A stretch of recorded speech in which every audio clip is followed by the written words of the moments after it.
Hey everyone, how's it going? And welcome to the third Itec podcast. Stressed in the workplace, at home, and these COVID times. There's ample stress at this moment. How do we deal with it? I met Anneleen van Wyk, my guest. She's from Kendall Coaching. I met her at the Itec sales conference in the beginning of the year. She does a lot of work with us in Itec, and I've asked her to come and share with me some knowledge around stress, how to manage it, and how to deal with it. Anneleen focuses on sales coaching, executive coaching, and business coaching. Please enjoy my podcast with Anneleen.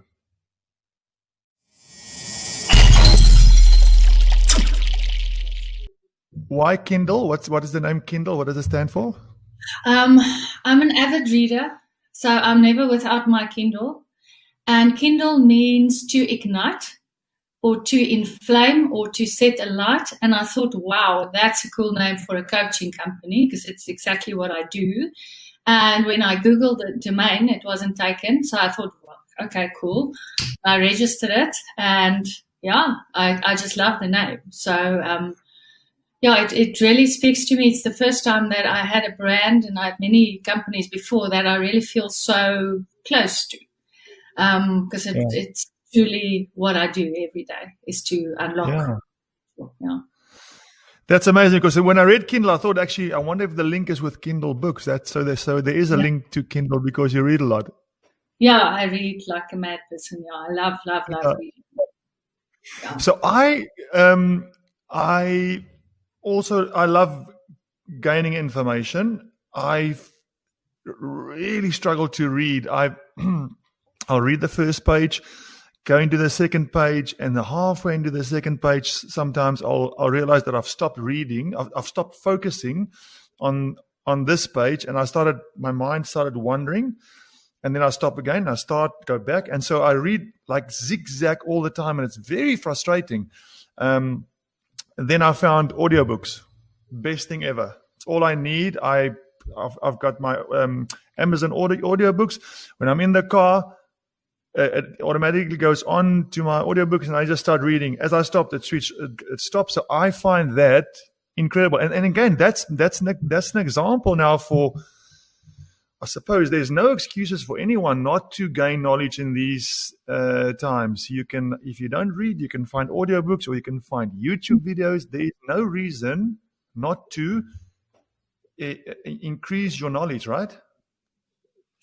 I agree with you. There's no reason not to, but the pressure on people to now suddenly become the best versions of themselves, and they suddenly need to speak Mandarin and be able to crochet for 7 hours and, just suddenly evolved in this amazing person is unbelievable. So a lot of people read too many self-help books, and it absolutely didn't help them because they had no one to soundboard. So we emulate as humans, and we try and be like someone else. So when everyone was posting on social media, oh, look at me, I've done this course, I've done this, I've done that, that created a lot of anxiety for a lot of people who wasn't there in terms of their self-awareness. Their journey is different. So there's no one size fits all. And there was this quote that someone posted, or I think it was on LinkedIn, who said, if you didn't do X, Y, Z during lockdown, then the problem wasn't time, the problem was you. And I liked it, and I'm like, yeah, this is a fantastic quote, wonderful. Until I thought about it, and I thought, you know what? Some people are going through a different process. They are not there yet to self-actualize and it's grief. We're going through a grieving process, and different stages for different people. And we have to work gently with people, So I've seen so many fragile people in this time who feel like complete failures because they haven't, in their minds, excelled to something amazing, or now suddenly you have discovered something. So every person must become self-aware. I think that's the base. And then you need to follow your journey. You can't try and emulate someone else, because you will always fail. You will always come second. You have to first. Those are wise words, because I mean, you and I spoke the other day, and I told you a little bit about my story, but and this is a good maybe time to just exactly touch on that, because and you heard my story. I'll just tell it again for people that are listening. A few years ago, well, for those that know, I've been a professional rugby player my whole life. I had a beautiful life, no hardships. In fact, I was very fortunate to be given a physique that can play a sport that needs, uses a tall guy that's fairly fit and fairly fast, can play or pass a ball, and that became my life. And I made decent money. I was very happy, and then I retired, went into work, and a few things happened post-retirement. Failed relationships. I lost a lot of money on failed business ventures, which is another story altogether. The thing of you got to fail to grow. And so all these things that happened, failed relationships, losing a lot of money, basically culminated in my life to a point where I had a nervous breakdown one day, and I don't want to go into too detail. It's a long story. I do a talk on this to businesses. It's an hour talk, really, so I'm crunching it quickly. And I really had a nervous breakdown this one afternoon where it affected my physique. I couldn't walk. I was lying down I couldn't get out of my flat. I phoned my doctor that afternoon, and he said, "Listen, I think what's happening to you is you've got a nervous breakdown, and can you go to the pharmacy?" I went to the pharmacy. I drove to the pharmacy. I bought the tablets that he prescribed me to go get, and I started drinking those tablets. And that was the first time in months that I actually had a good sleep that Friday night. Fantastic. Woke up next morning, had another 2 tablets. Same on the Sunday morning, I woke up and I thought, I don't know, I don't really like to take medicine. It's just a personal thing. So, I mean, like I always say this, anyone can have medicines. We're all different. Like you just said, now we're all different places. And for me, I'm just in a space that I don't feel like I should take medicine if I'm not on deathbed. It's my personal thing. And I stopped that morning. And immediately the anxiety was straight back, and I was a mess again on Sunday. I managed to get hold of a friend of mine who's a guy that used to be the Sharks team build guy, psychologist guy, and he is in the UK, and he gave me 3 or 4 sessions on Skype over the next 2-3 weeks. And he basically showed me that everything I was going through literally was in my mind. Of course, there's stress. Of course, I had stress, but it was not even close as big, as tough as what I actually made it in my mind. I've made it much more than it actually was. My perception of this thing is, how am I going to I'll never get out of this. And through many different changes in my life and my day-to-day life and things that I do, meditation, etc., the power of thought, realizing that we live most of our lives in our mind, right? So everything we touch, taste, hear, feel, emotions, all just goes to our mind. And what we make of that is up to us. If I tell the story in my talk, if you want to buy a car, if you want to buy a red Toyota Bakkie, and you start researching on Auto Trader, red Toyota Bakkie, after a week or so, you'll start noticing red Toyota Bakkies on the road. It's not that they were never there. They were always there, but now you've opened your mind, you've opened your data, your tunnel to red Toyota Bakkies. And that's the same thing in life as well that I've learned. If you are always in a negative state, you just start seeing more negative. And if you can take that and if you can turn it the other way and say, listen, that I've got problems, identify them, but I'm still alive. And there's many positive things in my life. Then you start changing. You're looking at life different, and life changes. So that, just for people to understand, that has been my life, and I love talking about these things because I've been in that dip, and I'm through the dip, and I've learned so much, and I often like to share that to people. Now, I know you've also got a personal story, and you are sitting here today because of your personal story. Yes, I also had burnout in 2011, where I had almost kidney failure because I was pushing myself to inhumane limits. And I was a complete workaholic, and we had a business in Brazil at the time, and they are 5 hours behind. So my work days weren't normal. It was a family business, so I'm damned if I do, and I'm damned if I don't. So, and I'm a type A personality, so I will show you that I will do it. And I wasn't taking care of myself. A lot of it was also positive stress. It was the time of the World Cup in 2010, and we did amazing work. So not all of it was negative. The positive stress was also driving me, like to achieve things and enjoy it. And I didn't take care of myself. I lived on adrenaline and coffee and wine, and just didn't take care of my body, because I never had a good relationship with my body. I never thought, you have to be healthy and sporty and look after yourself. I just live on adrenaline and go, and it was a heat wave in Joburg in Feb. And I felt very weird that day, and I felt pins and needles, and I went to the doctor, and he was very concerned. He immediately said, listen, I want to see you and your husband tomorrow. I really need to talk to you. And I immediately said to him, if I have cancer, just tell me now. And he said, no, you don't have cancer, don't panic, but you are not well, and I'm very, very concerned. And I couldn't understand it, because unlike you, I'm very much, give me the drugs, I'll fly. It's fine. I will take it all and I carry on. So I couldn't understand that he wouldn't just give me antibiotics or something and then I can carry on. And then he asked me, when last did you eat? And I couldn't remember.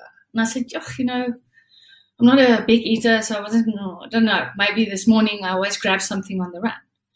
And he said to me, do you feel any pain at the moment? I'm like, no, I feel mild discomfort, but I don't feel pain. He says, well, that's interesting, because you have a very high temperature.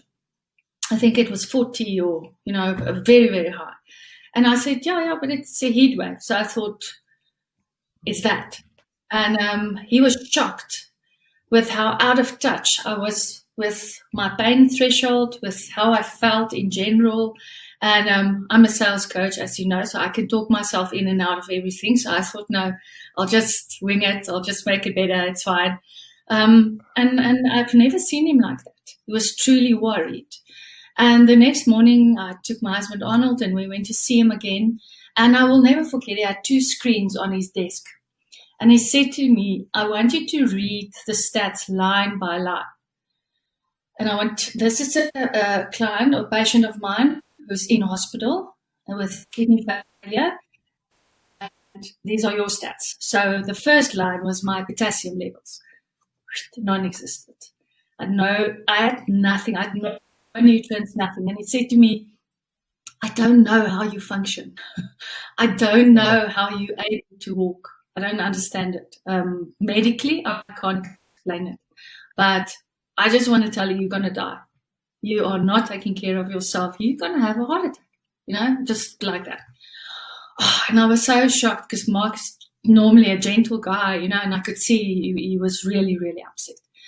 And that's when I went to see a good friend of mine, and she referred me to one of the best psychiatrists I've ever met. She's unfortunately not in South Africa anymore, Dr. Katja Kay, and she's a transpersonal psychotherapist. And I didn't know. I'm like, listen, give me hard drugs. I'm not going to sit and chat to someone for hours. I even never been to therapy. Even for my first session, I wrote 10 pages just to kickstart the session, so that she can even highlight my problem areas. This is where I think, this is what happened. I said, no, it doesn't work like that. Therapy doesn't work like that. And she changed my life because she realigned my mind, body, spirit. So she showed me that I would always go into my mind and override my body, never take care of my body. And that's very much a Western thing. Like we just go on adrenaline. We don't take care of mind, body, spirit. We're not really au fait with that. And it made me realize actually how stupid I was in terms of I've got small children, I've got a wonderful husband. Why would I want to die? Like it's the best years of my life still ahead of me. So, but I had to take that ownership. There wasn't a quick fix. There wasn't a quick tablet. There wasn't a quickly chat to someone. It was really a long road, 12 months minimum, just to work with someone who basically built you back up. And I'm so in awe of the work that she's done. And I'm sorry for people who don't have access to therapy, because it's really a privilege if you can see a counselor or therapist. And I'm also very saddened by the stigma that we have associated with mental illness. And especially in South Africa, we need to tackle it head on. And I know you're very fortunate to work for a company, Itec, who really takes care of the employees. Their investment in the human capital is really important. But other people aren't so lucky. They are petrified for work to find out that they have a mental illness, or they have anxiety or depression or bipolar, and the help isn't there. The help isn't available. And this is one of the things that happens to me regularly, is where people would come to me for coaching, but ethically, I cannot coach them because they need counseling, But I am the person who can gently guide them to get the right help, where they would never have gone straight to that step, because they thought, no, what would you think? And, so it's a wonderful thing for me, and very fulfilling if I can get the person the right help, and knowing that I can't. I'm not a psychologist. I'm not a therapist, and they need specific help. So it's a very big drive at the moment, is for me to get people to the right places where they can get the help that they need. Listen, with what you've touched on now is so important, because again, from a personal experience, I always like to say things from a person. If I don't have personal experience, then I rather keep quiet and listen to someone else. From a personal experience, there's a massive stigma attached to the word mental health. For many people, means crazy. It's a crazy person, right? So you don't want to be associated. You don't want to. When someone's like mental health, you don't want to be in that conversation, because I'm not crazy. I'm not crazy. But it's not that. It's not about crazy. It's like physical health, mental health is the health of your physique or the health of your state of mind.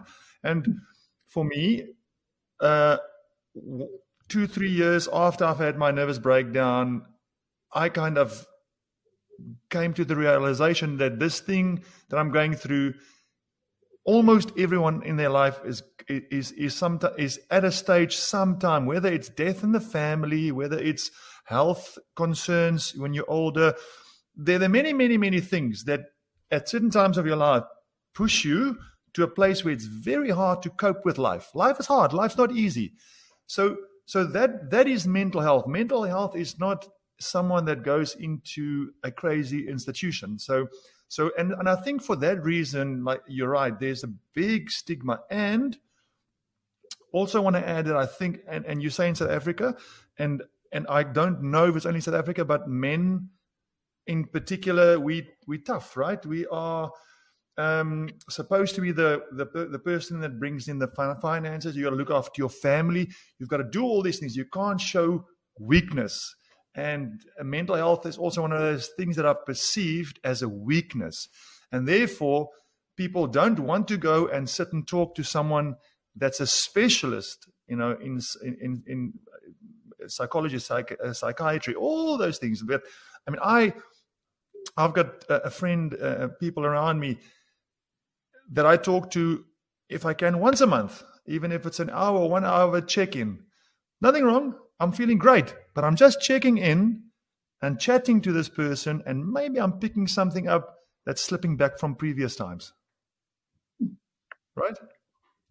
No, absolutely. I think I read a fantastic book, and I'll make some book recommendations again in my previous Itec training video. I made some sales book recommendations, but there's this great book called "Who's in Your Room," and it's by Dr. Ivan Meisner. And one of the great things one of the good things that came from COVID is that really we chose who we want in our room.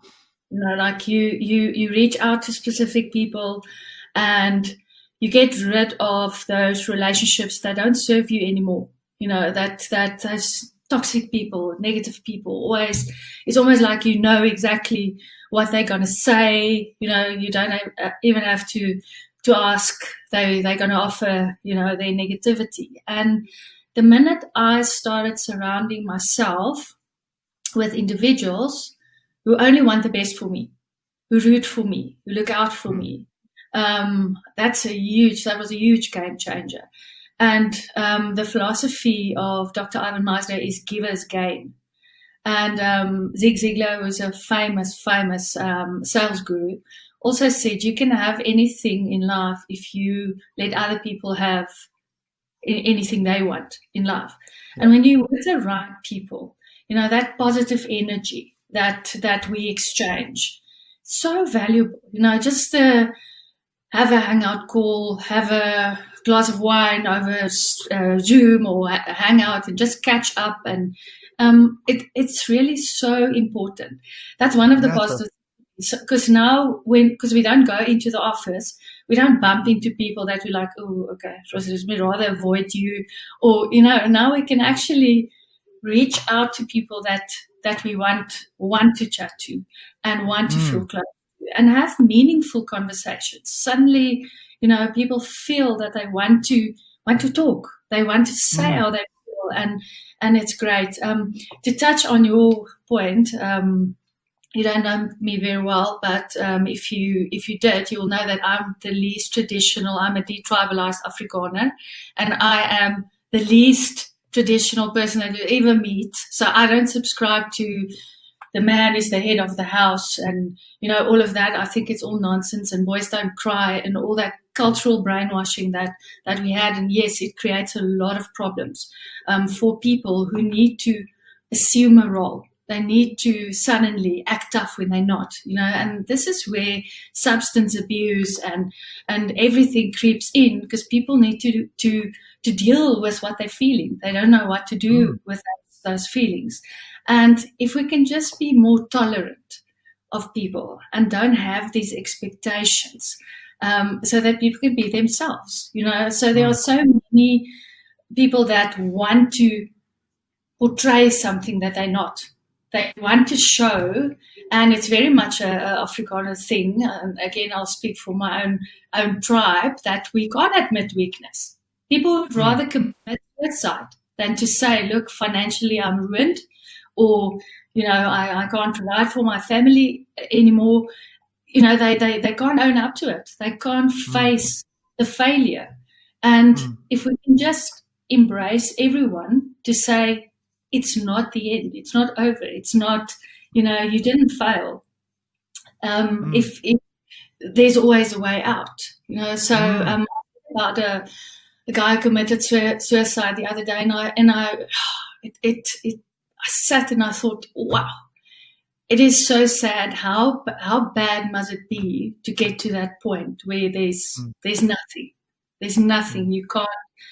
And to commit suicide is not because you're weak or you're selfish or you don't think about the people that you leave behind. It's really the deepest, darkest, saddest place, I think, that any individual can be in. And I wish that no one, So we need to be there for each other and really love each other. For sure. And I've got my phone open here because I posted this on my Instagram this morning. And it touches on you started your conversation about who do you surround. And the old saying I love, you will become the average of the 5 people you spend the most time with. Fact. You can't get past that. If you hang around with guys or girls that are negative, you're probably going to say negative things subconsciously. And the vice versa if you spend time with positive people. So this morning I posted this thing. It says, choose people who choose you, ask how you are, see you, let you be you, feel good to your nervous system. You can breathe easily around. You don't need to perform for, are good for your mental health, want to see you win, and don't try and control you. And I thought, oh, that's amazing, because that's the kind of people I've got around me right now. And that didn't happen easily, because one of the things that I decided and that I learned through going through this tough time is that exactly this. Make sure that the people around you, you used to it in the beginning, are there for you, are there for your to build you and not break you down. And I have to say that I had people around me that didn't fit that narrative at all, and I had to make that call. And I talk about this in my talk to businesses and to their workforce. And every time after the talk, one of the questions are, but what if that person is my wife or my husband or someone that is in my life that I can't get away with? And it's a very difficult question to answer. I don't know if you've got an answer for it. But I mean, I always say to people, what you decide for who you want to be with or not be with in terms of divorce is your decision. I can't make the decision for you. But from a personal perspective, I would rather go through the hardship of breaking up with someone if that person is not going to feed me for the next 20 years in a positive way. Again, I'm very, very grateful to be happily married for 20 years to Mr. Van Wyk.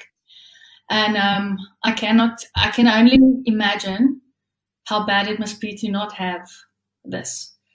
But I will say that I can think of nothing worse than to be stuck in a loveless marriage, in an abusive relationship where it's just a bad situation for everybody involved. So unless you can get the help through counseling and can work on that relationship, I would urge anyone to get out. Because what happens is people stay in relationships because of whatever reason, and they feel trapped. And then it becomes a very symbiotic relationship where we actually live and thrive in each other's misery. So there's nothing positive and good. And you die slowly within. And I can only, my own sister, to see how happily married she is for the second time. My sister-in-law, to see how happily married she is for the second time. And my ex-brother-in-law, how happy he is married for the second time.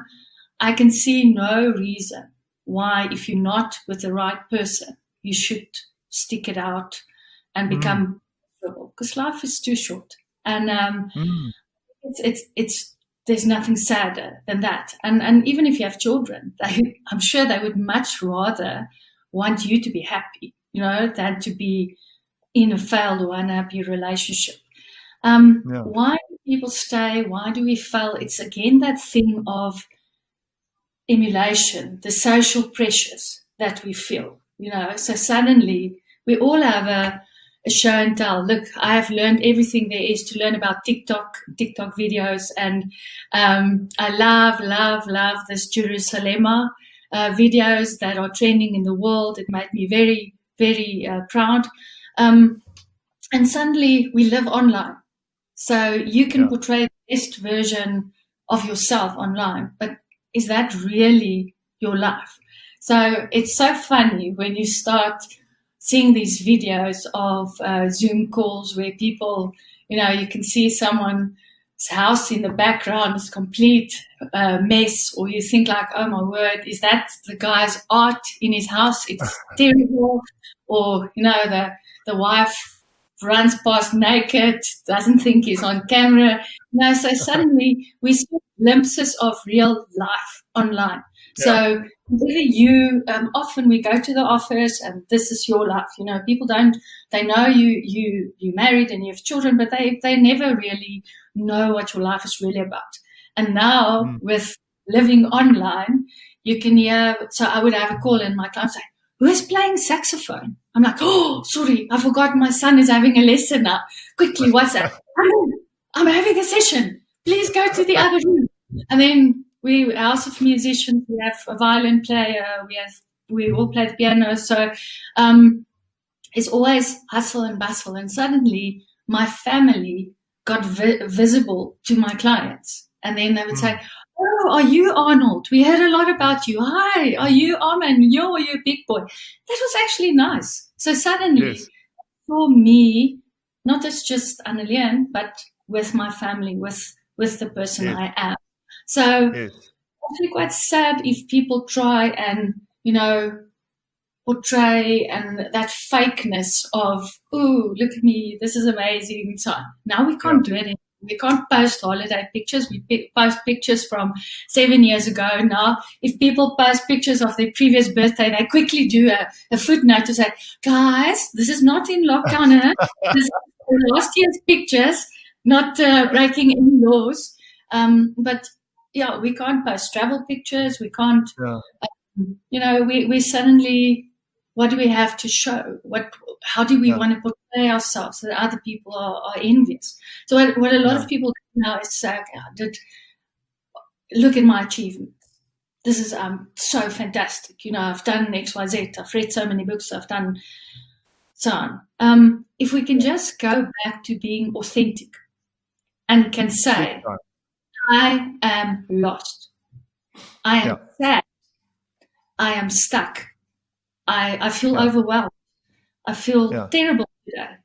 And that's also okay, because you can't be, hey, yeah, I'm fine. Yeah, let's go. Nothing irritates me more than people that are always positive, because that's just not fun. That's just not reality. So you have to be in a safe space where you can say, guys, now I just need to cry, and that's also fine. That's so true. You said authenticity, and I think vulnerability for me. Those are two things that I've learned in the last few years. What I mean by that. So whenever I speak to someone and the opportunity comes up where I quickly tell my story of what I just told what happened. When people see the authenticity and they see that I'm a little bit vulnerable in front of them, because you are vulnerable, it's opening like that. Man, 90% of the time, immediately that other person changes immediately. Immediately their walls, I can see it always. It just, boom, goes down. And that person becomes a little bit more vulnerable in front of me, and they speak a little bit more easy about that stuff. And often when I post something, which was a big thing for me in the beginning, to post these things on social media, because it's out there. Everyone will know my secrets. And every time that I post something, I'll always get one or two messages from friends of mine that are very successful, best family, everything's fine. And they say to me in the DMs, thank you. You will not believe it. I went through this thing 2 years ago, went to the doctor, had the meds. So there's so many people that go, and especially now, you would probably share a few stories about, no, not share stories. So, but you would know what goes on out there now with people, whether you are a entry-level worker or whether you're a CEO. Everyone has got stress now, different kinds of stress, work stress, financial stress, relationship stress, because you've been in the house together with this one person for the longest you've ever been, all kinds of things. So it's a different time right now because there's so much more stress than normal. Definitely. I think the first thing is to understand the trigger. Where does it come from? What and is it stuff that you can control, or is it stuff that you can't control? Often the triggers are listening to the news or watching the news, or social media. That can be a stress trigger. You might feel anxious to go grocery shopping, and you might feel anxious sending your kids to school.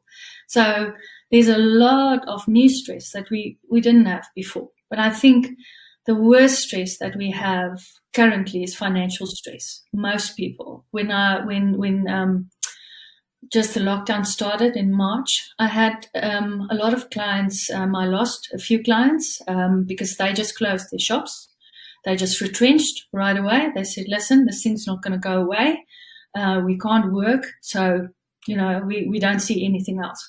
So that was almost like an immediate reaction. And then gradually it started building where people took salary cuts. Suddenly the salespeople that I'm coaching are struggling to make sales. Nobody's buying anything. Everyone is holding on to their money. And you look at a worldwide view and you think like, oh my word, it's going bad everywhere. Like it's not just here. But there's also a lot of good that came from that, in terms of realizing, listen, this is it. In Afrikaans we say skrik klaar. It's here. It is. Like, okay, now mobilize, become beraad. And I've seen people with turnaround strategies, amazing. Now they can't manufacture X, so they're making hand sanitizer, or suddenly they have diversified, or whatever. They have really been creative in working and managing with the things that are within their control.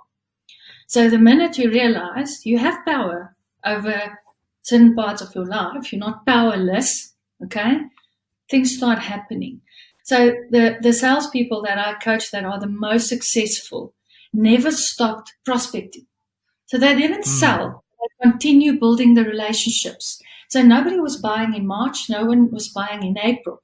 But suddenly in May, boom, May, June, July, things picked up again. And they were there. They were front of mind. They nurtured the relationship. So there's always something you can do. If you sit and you feel like, it's all gone, or you feel now that the whole weight of South Africa is on your shoulders, it's not. If you feel overwhelmed, I always say, when you look at a problem from the outside in, it looks impossible. But the minute you're inside the problem, you start fixing, you start doing something. An example, a good friend of mine taught me this, to say, always carry a bag of apples or oranges in your car. And you can't give money to every single beggar that you see in the street. It's just impossible. Now, here where we stay in Kailami, there's about 20 people that you will pass every day at robots. But you can give people an orange, you can give them a smile, and you can give them an apple. And that makes you feel, I've done something. I've contributed something. It doesn't have to be money. It can be smile, it can be something that you can give back. That's within your power. That's within your control. I think the first point of stress is, where does it come from and what can you do about it? So most people are just paralyzed by it in totality and feel overwhelmed because they focus on things that they shouldn't worry about. Why do you panic about Donald Trump? Why do you panic about things that are not happening around you within your control? So what is within your control, and what can you do about it? And it's small things as well. Just by keeping to your routine, getting up same time, getting dressed, looking good, feeling good, like sticking to a routine as close as possible. That's taking your power back. That's staying in control. If you don't stay in a routine, your anxiety levels will fluctuate because you will feel like, oh, what have I missed? What is out of my control? So it's small things. It's not large things that you can do to take your power back in a stressful situation. That's so true. And also, as you're talking, I'm thinking about gratitude for me. And I've never known. Obviously, you hear the word gratitude when things are going well. When you're surrounded with people that are wealthy, You always look at the Mr. Jones's house next door, or his car, or his family, and often because we look at those external things, we kind of miss what the real good things are around us, the real things that you should be grateful for. And this is something that I've learned through meditation now, is when Alan, this guy, said to me, start a gratitude journal. I mean, I don't like writing, so I just thought I'll start meditating about it. And for the first 2-3 days, I don't know, I struggled to meditate. I struggled to find the things that I'm grateful for. And then all of a sudden, I started following this one app. And then I then realized, but it's because I'm focusing on the other people around me, but I'm not focusing on me. I've got a healthy body. I've got a phone of 10,000 Rand.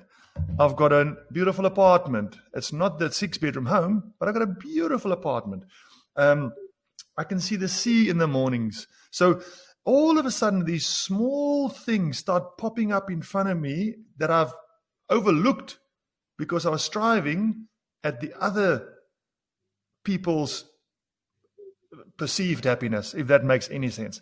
And so for me, that was a big eye-opener. And that really is when I started feeling very content about my life, when I started noticing my beautiful things in my life. I totally agree. One of my favorite sayings are, happiness is to want what you have.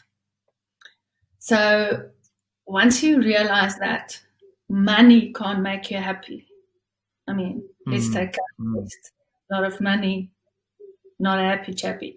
So money doesn't make you happy. You have it within yourself. But because we're chasing the wrong things, like we're chasing things that we can lose in a minute, without our control, you have to inwardly focus and say, okay, what joy do I have today? So my joy during lockdown was my children, like reconnecting. We're so rushed, like we all have busy schedules. School run in the morning, quickly rest, have you had breakfast, do this, what's the plan, okay, organize, we'll pay, where do we see each other tonight, yes, I'm late, no. Now we have so much more time, those little bit of time that it's almost like we can stretch time, the quality time, not the quantity that we spend, but the quality time that we spend. Having lunch together, having a laugh together, sharing a video, sharing a funny story. So suddenly those moments create these bursts of happiness throughout the day. Think, okay, well, that was really nice. When I can surprise my husband with coffee, just seeing he's on a tough call, he's really heated call, and just like going in and say, yeah, you need a caffeine fix, and just see his smile and so on. And normally now, the happiness is also to see each other differently, so suddenly we hear how people go to school online, so we can hear how your child would speak in the classroom, what they would say, or you can have more meaningful conversations. So the happiness is really around you, in the people and in yourself, so yes, I very much subscribe to journaling. I love writing, so it comes easy for me. But when you journal, you start seeing patterns. So if you journal, after 6 weeks, you will start seeing, you know what? Maybe you are the problem. This is this is a recurring pattern in your life. You're doing the same mistake over and again. So it gives you very good insight. But if you struggle to journal, a gratitude journal is the place to start, and just write 3 things every morning, and you will see very quickly it becomes longer and longer, and people can make you happy, the energy from people, not material things. So I'm very happy to be part of Business Network International, which is the largest networking group in the world. And we quickly moved online. So how it works is every week we'll have a chapter meeting, business owners meeting each other, and we suddenly moved online. And now what happened is you can visit other chapters worldwide. So suddenly I have been to Malta, I've been to Italy, I've been to America, I've made friends worldwide, and my whole world has just opened up, new business connections, but really just new friendships. And suddenly you find so much joy. And it's great when people look at you and say, oh, South Africa, I love South Africa. I've been to Cape Town. It's such a beautiful place. Oh, wow. You guys, you never have winter. Like if someone else starts commenting on your country or your world and you think, yeah, it is like that. I can go out now. If I was British today in South Africa, I would be wearing a T-shirt and sit outside in the sun. Because I would think this is now a fantastic sunny day. So we have so much to be grateful for that we should tap into, to propel us forward. And I always say, I'm asked a lot to talk about, how to deal with workplace stress and how should I handle my team and how should I engage with my team, etc. And I always say, let's start with the good things that came out of COVID. And then everyone is shocked. Like, are you naive? On what planet are you living? Did you not hear the president last night? Are you crazy? Did you not see the job numbers, etc.? No, there are many good things that came from it. So suddenly, where I live, the community, the sense of community is really great. Suddenly it's either the school community, your friends, your networking community. We are closer. Our bond is stronger, definitely. Yeah. And then my favorite part is the people that I see as heroes that you wouldn't normally. Now when I go buy grocery shopping, I think about the cashier. I think about their anxiety, taking a taxi, coming to work, to work and to be there. I'm very grateful for that, and very much in awe the medical people, putting their lives on the line, going out, so with the teachers, the phenomenal job that they are doing, So suddenly our idea of heroes, and someone made this remark on social media to say maybe we shouldn't have Oscars, we should have a big function to celebrate these people that keep the supply chain going and, like everything ticking over every day. Yeah. So that's something to be absolutely grateful for. And we're not stuck in traffic anymore. We have more time. Yeah. We have more time to appreciate the world around us. We forget how bad it was before March, that you would sometimes travel, especially when there was load shedding. I would travel for a meeting over an hour because of load shedding. The robots were out. You get there, you're already anxious. I've got a bit of a road rage problem. So I get very upset. So suddenly that you're not stuck in traffic. You're just free. So we have so much positivity also out of this. I have to say, yesterday I set up a meeting, and at the bottom of the mail, I said to the client, would you like to have a physical meeting or an online meeting? And he said, online meeting. And I was so happy. It's nice to do not drive an hour to the South Coast. So there's Anneleen, this was a fantastic chat. I mean, I would chat about this for another 2 hours, but I think our time is unfortunately out. Thank you very much. Thanks.